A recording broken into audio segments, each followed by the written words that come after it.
I was asked once, what's the pinnacle of life? And I said death, because you can learn up until the day you die, right? That's kind of my mantra with that. Learn, be open to new things. Do what scares you, because it's going to expand your ability to kind of look at the world. This podcast encourages and empowers you to create your own unique real story, develop your own unique real statement, and discover your own unique real self. The power is yours. Good morning, Lee Elias. Previously, episode 1632 of the 12-Minute Convos podcast. It's been just 2 years, 1 month, 22 days, and 16 hours since we last recorded that conversation.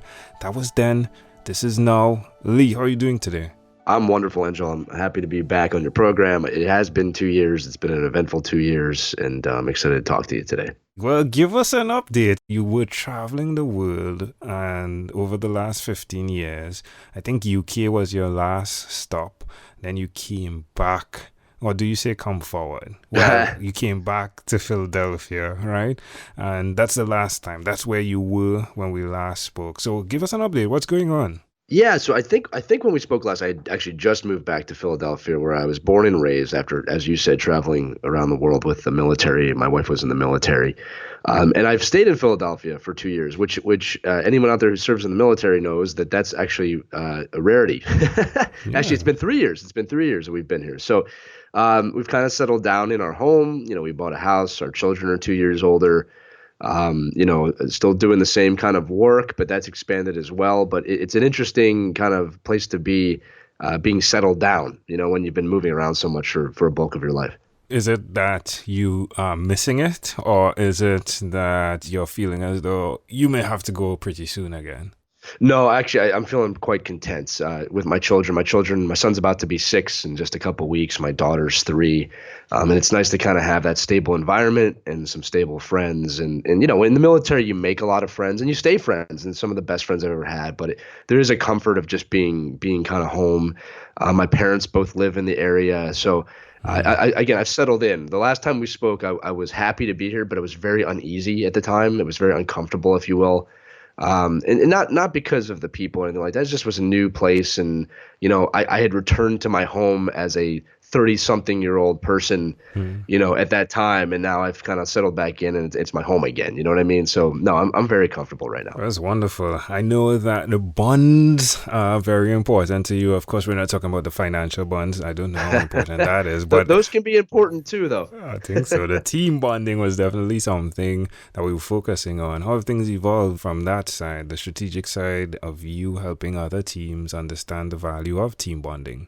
Yeah, well, I'm still just as passionate about that as I was the last time we spoke, and that business has expanded. And I've worked with a lot more teams. I've been around with different socioeconomic groups with that.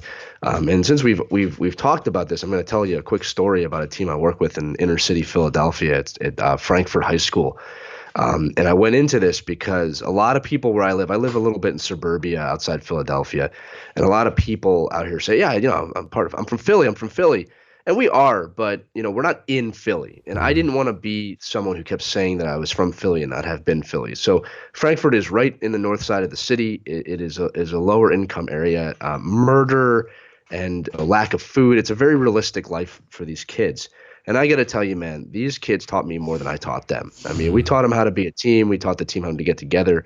But their struggles in their life and their resolve in the face of massive life adversity, of which I do not understand. I just never had that problem, has really inspired me and in sense of team bonding, but also just to continue to do my work. And that it's amazing to me that these kids that many have thought have been forgotten by their city have inspired me to be a better person and to be a better job and to do everything I can to help them get to the next phase of their life. But I wanted to share that because it's been very impactful to me. Now, there's a voice that usually urges one, that inner voice, to go forward, to do something that's their calling, if you would.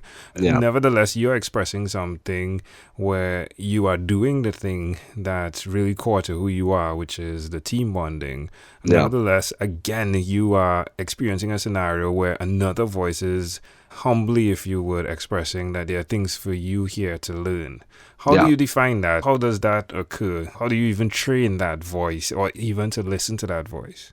It's a really great way of describing that, actually, Angela. And the thing is that you have to be open that like you just don't know everything, and that the real gift is that you're able to continue to learn. And like I said, I went into that environment not knowing what I was going to see, and it's just being open to it. I wasn't going to dismiss anybody. And to be fair to them, they didn't dismiss me. They could easily have just dismissed me as someone who doesn't get it.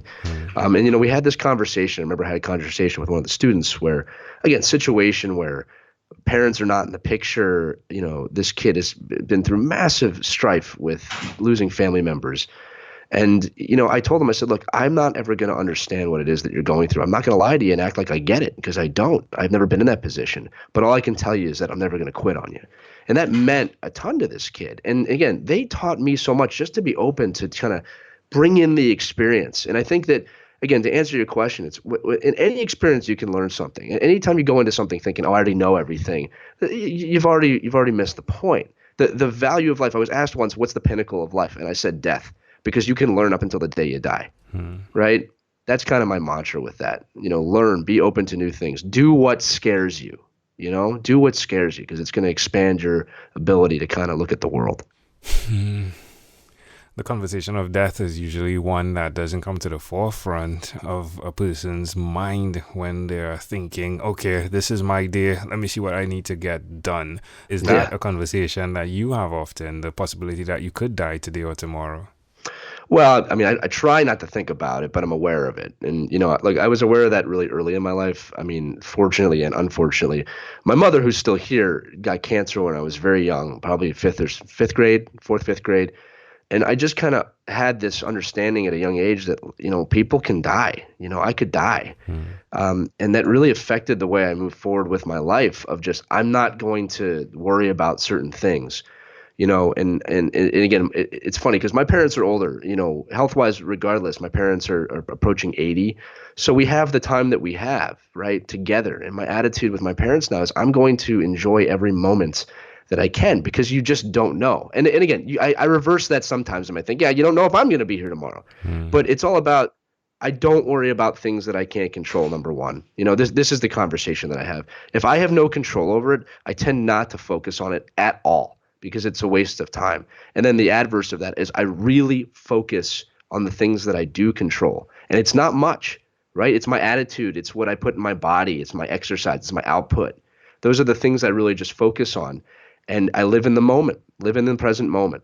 And so I focus on what I can control. I live in the present moment. I do not focus on things I can't control. And I try never to get lost in my past or my future, because they're not reality. And when I've combined those two philosophies together, I'm amazed at how stress-free my life has become. Not that I don't have stresses, but I'm able to really be in the moment with my family, with my employees, with my friends, with the people that come through my life.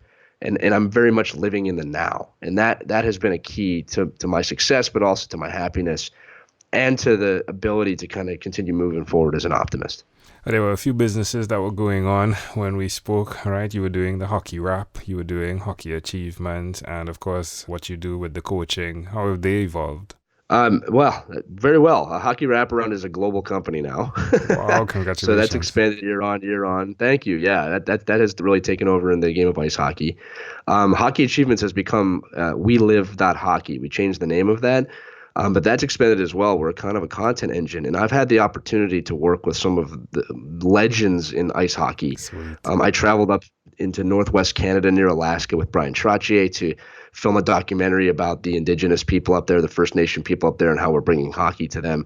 And then recently I was on Eastern Long Island talking with Mark Messier and Ron Francis. These are legends of the NHL about growing the game on Eastern Long Island. So it's become a journey and a storytelling group that I'm really blessed to kind of see some of the heroes of my past, but to spread those stories to inspire other people. That's amazing. Did I introduce you to Jamie J? I know I said that. You mentioned that in the last episode. I don't think we did, but that's okay. I think I said last time I'd love to speak. I'll tell you again. Yeah, let's do it. Yeah, I'll definitely do it this time. Yeah, I was going a bit too fast for my own. Well, you've done 2,600 podcasts. Things go fast. Yeah, I think what you do is amazing. I think it's amazing. And you've traveled across the country. It's amazing. I appreciate that. Yeah, I'll definitely connect you today and not let it pass on. No worries. You started memory riding that tricycle. at your grandmother's house. It's really intriguing how you've really ensured that your focus is family, whether it's something that was in the back of your mind and it happened that your wife is there now and you were there and you've been there for a couple of years, but it seems as though you have consistently focused on the bond home, and that bond has now helped you develop others in terms of those that you work with. I'm very proud of what you do. It's good to know that I can call and hear that you've not given up, that thing that you set out to do, being a core part of who you are, is something that you're still doing. It is motivational and inspirational, not just for me, even though I get it first in my earbuds, right? But for those that listen, all right? So thank you for that. In closing, is there anything else you'd like to share with our amazing audience? I just want to say again, what you're doing in terms of connecting people. Every podcast, all 2,600 plus, you've interviewed someone that has a message, and it just shows the power of how good people are and how we're all driven as a society. And we've completely lost sight of that recently, at least here. And I just want people to know that. Look at the other podcasts or listen to them. We really are a great species We are. in terms of what we're talking about. Yeah, and we can accomplish amazing things together. And Angela, I got to tell you, what you've done is just amazing. What you continue to do is amazing, and you inspire me as well. I appreciate that. Again, humanity is beautiful. Check out Lee Elias. Come on, he's beautiful. Lee, again, a pleasure, a treasure. Thank you for being on What is Inspired by 12-Minute Convos with Angel Jones. This podcast is produced by Pod Edits. Visit podedits.com for professional podcast publishing.